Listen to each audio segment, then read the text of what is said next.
Hey, how's it going, everyone? Thank you for giving me an opportunity to help you guys learn about astrology. Harriet, thank you for giving me an opportunity to talk about your birth chart. I'm going to try my best to help you to understand houses better and how to feel more empowered and some other fun stuff. Okay. Hope you get something out of it. I'm trying my best here, okay? Thank you once again. Okay, well, here we are. So, your sun, we all know, is in Gemini, correct? Okay, but one thing that we didn't know, possibly, maybe you did know, but your fifth house represents sun energy. So your fifth house is in Aquarius. So you have Gemini and Aquarius in your sun sign. So you have this confidence of having a community with you that you're speaking to in your sun sign. Sun sign represents what you're prideful about. So you're really prideful about your community and communicating. So those are deadly important for your personality trait in your sun, for your pride. So prideful in communicating and having community, strong community. Next we have moon.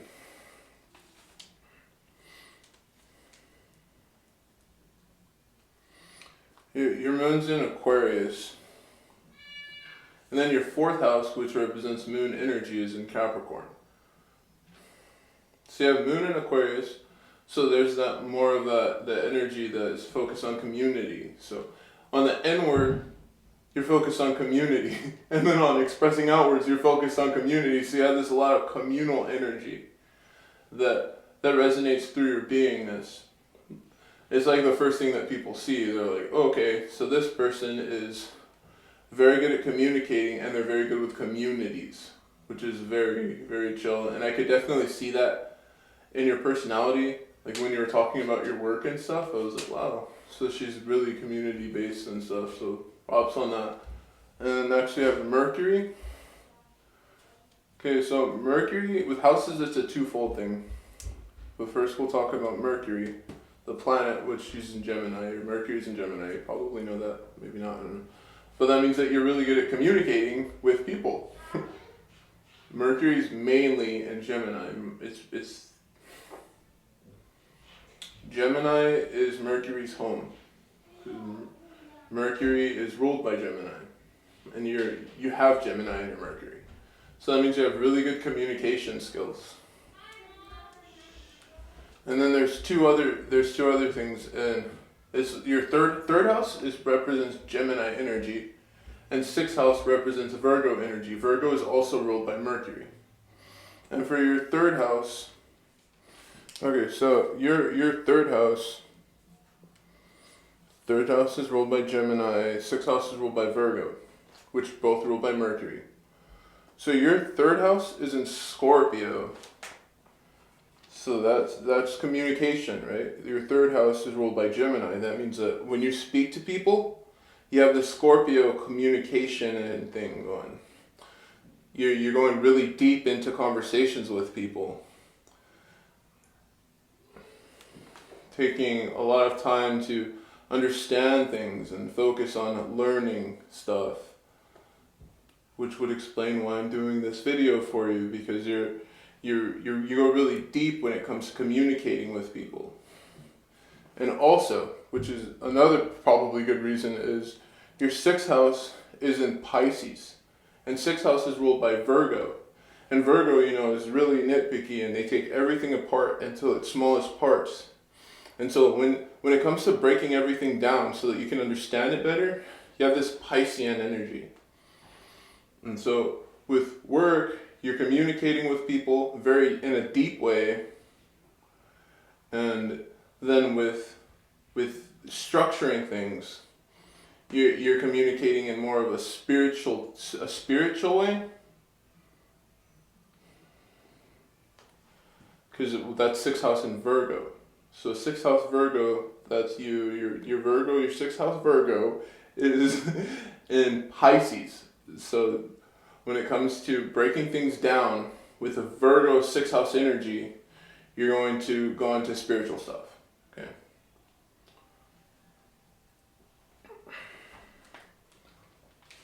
And Pisces also, one cool thing about Pisces energy in general is that they're really passionate about astrology. Because it's so spiritual, you know? It's just a natural thing to just kind of gravitate towards. That's just, yeah, that just happens that way. Then next we're going to Venus. So your Venus is in Gemini. Really love communicating with people. Savvy. And then we have second house, which is ruled by Taurus, which is sensuality. Loves to rub up against, learn about, embrace, have communication with, and stuff like that. That's the second house, Taurus energy. Your second house is in Libra. So when you have this thought about getting comfortable with your friends, you have this Libra-esque energy. Like it's like, okay, so with my friends, things have to be extremely balanced. And if I help them, they have to help me, type of stuff. That's how that energy is. And then with seventh house is ruled by Libra. So that's funny. But you have some Venus in your second house. But with your seventh house, you have Aries in your seventh house. And so that means that when it comes to, because Libra is really obsessive with creating relationships with people, helping people with relationships, and they kind of get nervous and stuff because they want to please people. Libra's like a people pleaser type. But your seventh house is in Aries, and Aries is complete opposite from Libra. So you're not really necessarily focused too much on helping people so much with relationships. It's just not a thing. Like, I don't want to help you with your relationship with your friends or your boss, sorry. Just straight up, I'm not interested. It's just easy to express that. Mm-hmm. So next we have Mars, Mars is ruled by Scorpio and Aries. Your Mars is in Pisces though. So first off, that's your planet. Your planet Mars is in Pisces. So your Pisces Mars, very spiritual, very passionate about spirituality. And then it translates into your first house, which is in Libra. So your first house, translated into your Mars, goes like this. You're really passionate about spirituality, and then it steps into your first house, which is in Libra. So you're really passionate about spirituality and balancing spirituality with everything in life. And then we have Aries, so that's first house. So with Aries first house, right? You have so you have the opposite sign in your first house, the one that's opposing. So first house is ruled by Aries, but you have Libra in your first house, which is kind of cool. It's like when you're really expressing yourself, you have a tendency to try to help people to understand how things are working in their life in general. And then so we have 8th house is ruled by Scorpio. But in your houses, your 8th house is in Aries. Scorpio goes really deep. Scorpio is the deepest sign, and it goes so deep. Okay. And your Scorpio energy is in Aries. So you have Aries 8th house. So you're really passionate about going really deep. Yeah, I feel like that connects somewhere, but I don't know. Let me know what you think. I feel like it connects somewhere up here. Oh, you have Scorpio somewhere else. You have Scorpio in your 3rd house, which has to do with communication. So your 8th house is in Scorpio, and then your 3rd house. Well, no. I'm sorry. Your 8th house is ruled by Aries. So Scorpio rules the 8th house. So you have Aries. You have passionate Aries in your 8th house, which is ruled by Scorpio, and then your Mercury. You have Scorpio in your 3rd house. So there's a lot of Martian energy. Well, there's some Martian energy in your houses, but and then your seventh house has Aries in it too. So there's some Martian energy in there, which has to do with feeling really passionate about communicating. But you're communicating, and because of your third house in Scorpio, you're communicating in a like more of a dark-esque kind of way. It's like dark but really deep and just really strong and empowered. So that's really cool. I just had to point that out. I think that's really beautiful. I completely threw myself off. So yeah, I really like that part. Okay. Anyways, next, Jupiter. Your Jupiter's in Taurus. Jupiter is a planet of growth. How do you grow in your life? What does it take to get you to start moving forward in your life? And Taurus enjoys things, enjoys relaxing, enjoys like being lavished and understanding things on a deeper level, emotionally, mentally, and stuff. And then we have ninth house is ruled by Jupiter, and then 12th house, Pisces. So 9th house is Sagittarius, which is ruled by Jupiter, but 12th house is Pisces, ruled by Neptune and Jupiter. Okay. By the way, I don't know if I mentioned it, but Scorpio is also ruled by Pluto and Mars. That's really not that important, but neither is Neptune. I'm not really mentioning Neptune or the other planets that are further out because I'm not really sure if that would make any difference, to be honest, because what I'm trying to do is help you to get a perspective on how your personality is so that you can understand how you act and why you act the way you act, so you don't have to feel weird about it. Because when I was a child, I had a lot of issues with accepting myself. So I just want everyone to be able to accept themselves. That's what my ultimate goal is, to help everyone understand themselves a lot better. So they don't have to ask anyone any questions that would make them uncomfortable and stuff. Like, oh, how do I become more sociable? My dad used to tell me, oh, just act like everyone else. That doesn't work for me. I can't do that, you know? My Mercury's in Libra. I don't act like others. I help others. So I can't do that. Sorry, you know? So that's me trying to help out. I'm just trying to help out here. So yeah, your Jupiter's in Taurus. Okay, 9th house is ruled by Sagittarius. Wow. So your Jupiter and your 9th house are in Taurus. So that's kind of cool, because 9th house is ruled by Sagittarius. And Sagittarius is really just, you know, like the archer. I see something I want, I just got it, simple type of vibe. And I need something, I'm gonna disappear. Oh, I got it, now I'm back. You know, it's like the hunter kind of vibe. So that's in your 9th house.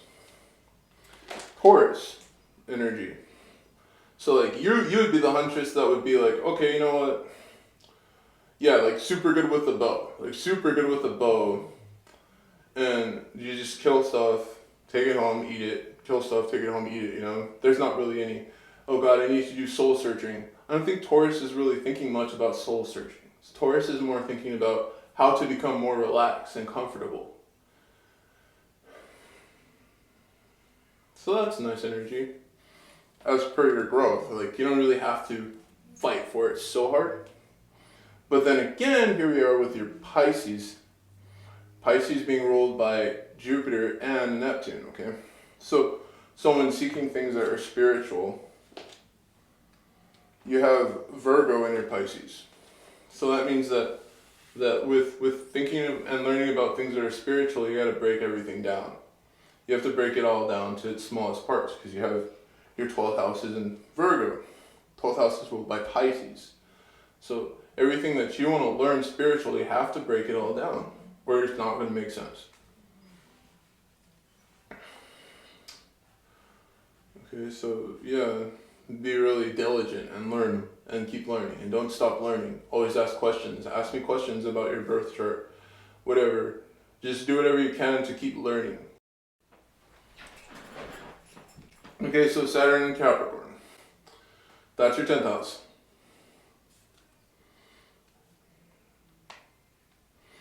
But also, yeah, 10th house is ruled by Saturn and Capricorn, right? 10th house is ruled by Capricorn and okay. So your 10th house though is in Cancer, meaning that you nurture people as you're working. That's how that works. It's kind of crazy, and I get that. Jazz's Saturn, she has a similar placements. Like there's some Cancer, Capricorn in her Saturn. So that means that you have to be like more, I want to help people and I want to help myself. Like, but you help yourself first, I believe. That's how that works.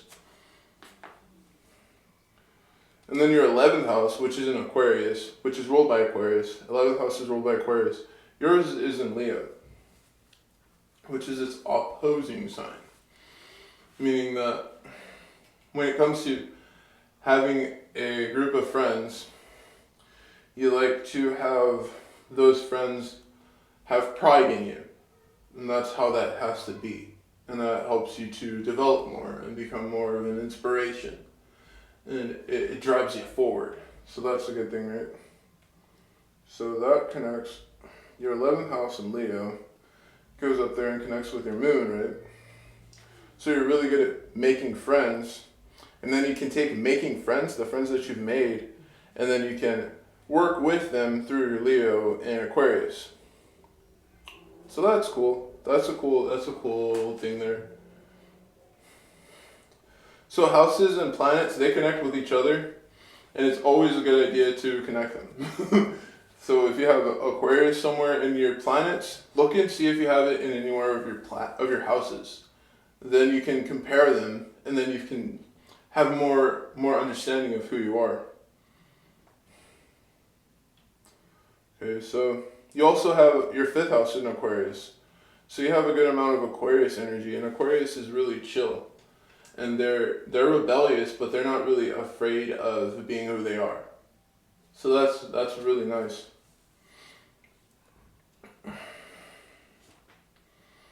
And you have that in your moon, in your sun. So you have a sun and moon Aquarius. Except your sun Aquarius is in your 5th house. So those are some things for you to chew on. I hope you enjoyed this. Thank you. And I'm probably going to DM you like a questionnaire. I might mention it in the PM or something. But yeah, thanks once again for giving me an opportunity to talk about your birth chart. It's been fun. And I hope you enjoyed, and I hope you have a great rest of your day. Well, while I'm recording this, I hope you have a good night. But I mean, like, I hope you have a great rest of your day when you're listening to it. Anyways, thank you, and blessings.